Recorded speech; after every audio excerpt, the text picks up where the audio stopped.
Ikaw ba, Bibi, naniniwala ka ba doon?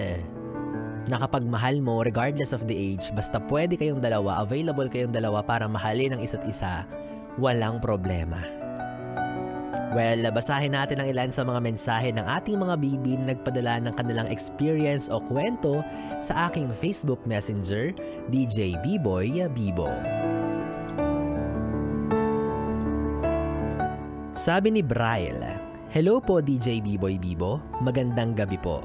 Sobrang relate po ako sa story ngayon about sa age doesn't matter in love. In 21 years old and third year college, then I am attracted on one of my prof now. He is 43 years old if I am not mistaken. Sobrang ina-admire ko siya ng sobra kasi ang galing niya magturo. But I'm afraid to tell that I admire him because baka ma-judge ako naman nakakakilala sa amin kasi baka isipin nila na si dinami-dami ng pwedeng i-admire is yung sobrang layo pa ng age sa akin." Alam mo, Braille, wala namang problema kung ina-admire mo yung isang tao. Wala rin namang problema kung malayo yung edad niya sa'yo. Hindi problema yon, Braille. Tsaka feeling ko, alam nyo, uso talaga ngayon yung ganyan, no? Yung, kahit yung nung batch ko parang nung nag-aaral ako ng senior high school, may mga prof kami na maitsura, ganyan. And ang daming nag-a-admire na estudyante. Oo, feeling ko norm na siya sa campus namin nung time na yun. But, it ends there. Only admiration. Walang halong pagmamahal.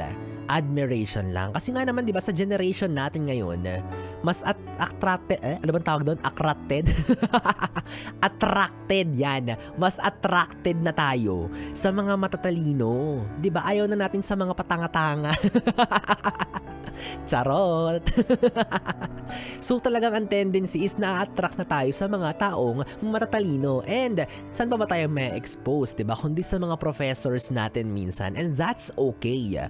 Diba? Feeling ko pa nga siguro mafa-flatter pa sila kapag nalaman nilang ina-admire natin sila. But it must end there. And it must be only admiration.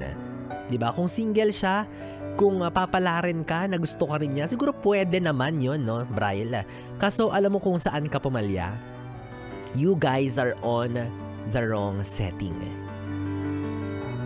Prof and student relationship. So, medyo sensitive siya. Medyo hindi siya encouraged. Medyo off siya. But, then again, walang mali kung magmamahal ka ng taong mas matanda sa'yo. The only thing that matters here is that he is your professor and you are his student.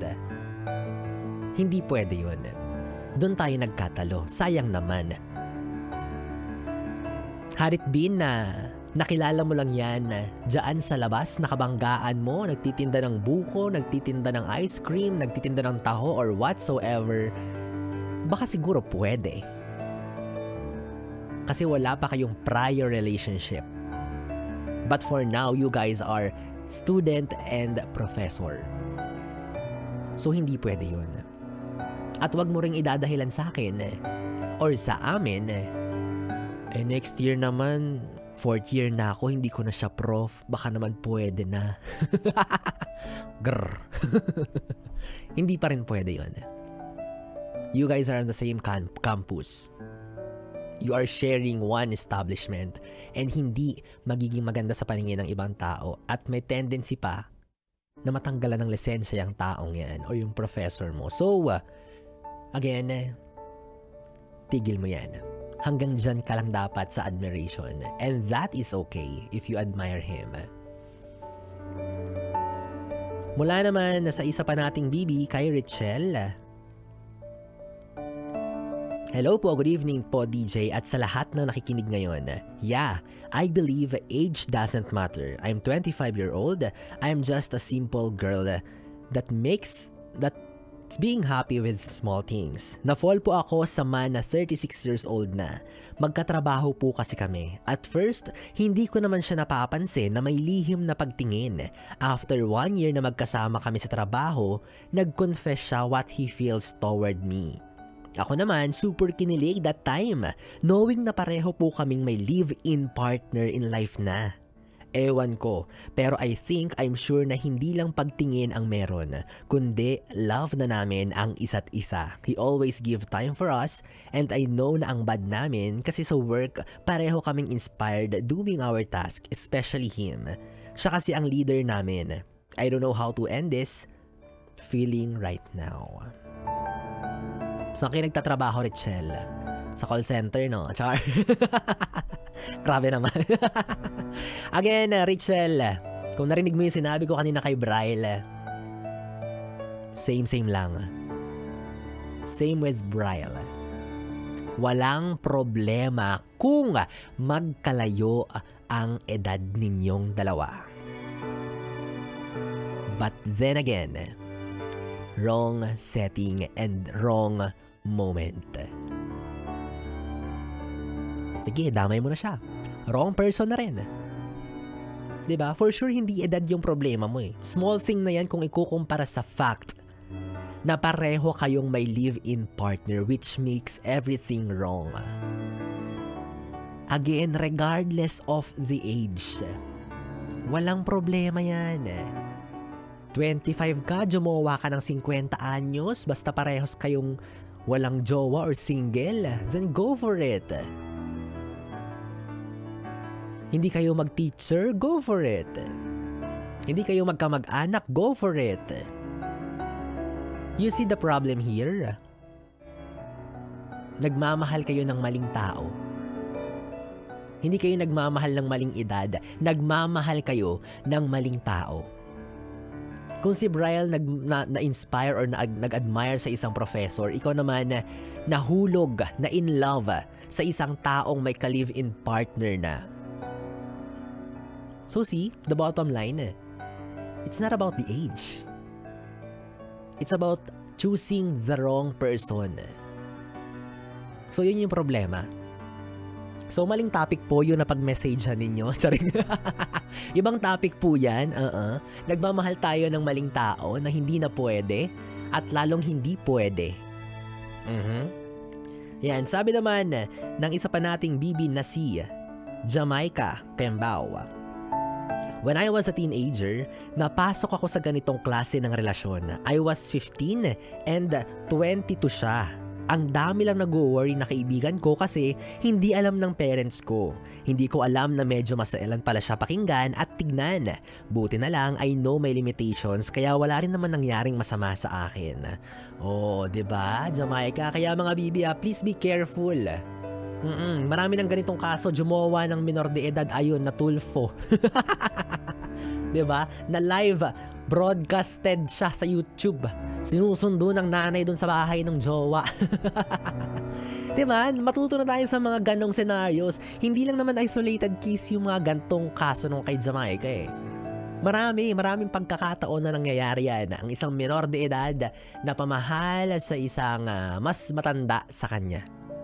Which is okay lang din naman, but the thing is, minor siya. Hindi rin pwede. Choosing the wrong person ulit. Diba? It will all boil down to choosing the wrong person. Kaya napagbubuntungan natin yung idea na magkalayo kasi kami ng edad. No, that's not the problem. Hindi yun yung problema. The problem is nagmamahal ka ng taong hindi mo dapat mahalin. Kung paulit-ulit yung sinasabi kanina na okay lang yung relasyon ng dalawang taong magkalayo ang agwat, ang edad, totoo yun. But take note, with reservations and limitations pa rin yun syempre. If you're gonna be in a relationship with a minor gaya ni Jamaica na 15 years old, tapos ginawa ng 22 years old, itigil nyo muna yan. 7 years? Hindi naman malayo yun eh. Diba? But the wrong thing is, minor itong si Jamaica. Nag-aaral pa yan. Diyos ko, baka, kuya naman, baka ikaw pa magtasa ng lapis niya ni Jamaica. Baka ikaw pa mag-ayos ng mga notebook niya, ikaw pa maglagay ng plastic cover sa mga notebook niya kapag pasukan. Tigil mo muna, di ba? Kung talagang interesado ka sa kanya, hintayin mong umabot siya sa tamang edad. Masasabi kong wala pa sa hustong muwang niyang ganyang edad eh. Madaling madala, madaling matukso, madaling maniwala, kaya pumatol yan sa'yo. And I firmly say, No to grooming. Oo, di ba? Sabihin na natin na age doesn't matter. Kahit sabihin nyo na contradicting yung mga sinasabi ko ngayon, but still, may tamang edad pa rin po na dapat sundin. Huwag naman yung nene or totoy levels, grabe naman. Parang sa Gip-Iha Foundation ka naman kung ganyan ka ng ganyan, di ba? Nako, it's a no-no talaga, big no. Basta at legal age, goods and okay na yan, basta willing and may consent on both ends, okay yan. Walang problema, kahit galing pa sa Ice Age yan, wala akong pakialam kung magmahalan kayo habang buhay. Gets mo na yan ha? Madali lang intindihin yung sinasabi ko. Ano kapag yan di mo pa naintindihan? Ewan ko na lang sa'yo Wag pedo. Yun yung terminology, wag pedophile. Pag yan pinush mo pa rin, susungal-ngalin talaga kita 3 hours. Non-stop. Pero alam mo ba, Bibi, na-realize ko lang din na sana applicable din yung age doesn't matter na yan kapag namamasko ka sa mga ninong o ninang mo, no? Diba? Dapat ma-normalize yan. Yan yung dapat ma-normalize sa ngayon. Kasi kung ang pag-ibig, walang pinipili, yung gastusin din. Walang pinipiling edad yan. Dapat nga pag mas matanda na yung inaanak, mas malaki yung bigay kasi mas lumalaki yung gastos pag tumatanda na diba? Mga ninong, baka naman. Hi, well, seriously, para sa inyo na patuloy na hinuhusgahan ng lipunan, deadmahin mo na sila. Ang mahalaga, ikaw ay may jowa, sila wala. Aww. Ay, tinamaan ako. Tandaan mo rin na hindi man pinagtagpo ang gulang ninyo, pinagtagpo naman ng inyong mga puso. Kinikilig yan, ay yakapin nyo na yan. Kish, kish. Ayan age doesn't matter lalo na kung maraming laman ang wallet ng iyong partner. Charot! Wala na waste 3 oras na bibi tayo mga ating pinagsamahan. Ewan ko na lang kung nabitin ka pa dyan. Pero pwede pa rin naman nating ituloy ang kulitan, kwentuhan at lambingan sa aking social media platforms sa Facebook, Instagram at TikTok. TikTok. Yan. I-search at i-follow nyo lamang po DJ Biboy, Bibo, DJ B-I-B-O-Y, B-I-B-O. Yung nakatabi mula alas 9 hanggang alas 12 para sa ating Bibi Time. Ako pa rin to ang Bibi mo sa radyo, DJ Biboy, Bibo. At para sa ating susunod na awitin na nirequest ng isa sa ating mga Bibi sender kanina, ayan, para sa mga aligaga sa kilig kapag nandyan yung jowa. Here's Don't Know What to Do by Rick Segreto. Hatid sa'yo ng 101.1, yes, the best. Loved you all